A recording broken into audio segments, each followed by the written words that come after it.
Kama tumetembelea karibu barabara 20 na kiujumla barabara hizi zote zinaendelea katika hatua nzuri. Wito wetu kwa wananchi ni kwamba wale ambao tayari tumeshawalipa fidia waweze kuondoa majengo yao, lakini vile vile ni kuweza kuambia wananchi ambao wanaendelea kujenga, ambao tumeona baadhi ya maeneo mawili matatu wananchi wanaendelea kujenga katika maeneo ambayo tayari fidia lishalipwa au maeneo ya wazi ambayo wanajua kama barabara zinakuja. Kwa hiyo tunachoomba kwanza ni mashirikiano na wenzetu wa tawala za mikoa kupitia mabaraza ya miji pamoja na manispaa kuhakikisha kwamba hawatoi kibali kwa mtu yoyote ambaye atajenga kwenye eneo la hifadhi ya barabara. Hii ni kwamba tunataka uzuri wa barabara ambao tunaojenga uweze pia kufanana na haiba ya maeneo ya pembeni mwa barabara.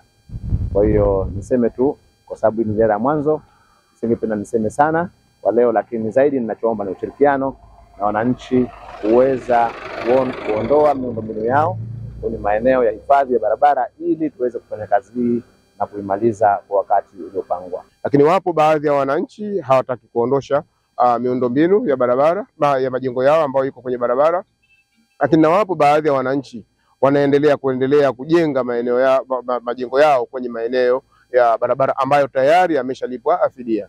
Kwa hiyo mimi rai yangu ni waombe tu wananchi, pale ambapo mwananchi anataka kurejesha miundombinu afanye mawasiliano ya karibu na ofisi zetu, kwanza kuhakikisha anapata miongozo na maelekezo kupitia wizara yetu ya Ujenzi na Uchukuzi ili kuondosha changamoto ambazo zinaweza zikamtokea baada ya kukamilisha ujenzi wake.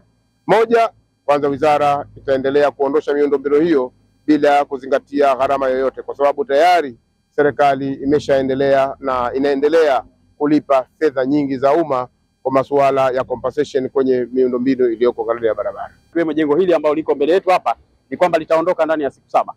Tumeshawapa taarifa wahusika kwamba jengo kuu ndilo ambalo tunalihitaji, lakini vichochoro vingine vilivyoongezwa vote vinatakiwa viondoke, pamoja na maeneo yale ambayo tumeenda awali. Maeneo yale yana asili ya swamp. Kuna bwawa pale ambalo lipo. Kwa mujibu wa taratibu za ujenzi ni kwamba hatukutakiwa kuweka jengo pale, lakini inaonekana kwamba wananchi licha ya kuwa wamepewa compensation wanatafuta siku ya Jumamosi au Jumapili wanaanzisha vichochoro vyao vya ujenzi bila kufuata taratibu, bila kufuata maelekezo ya mamlaka ambayo ipo.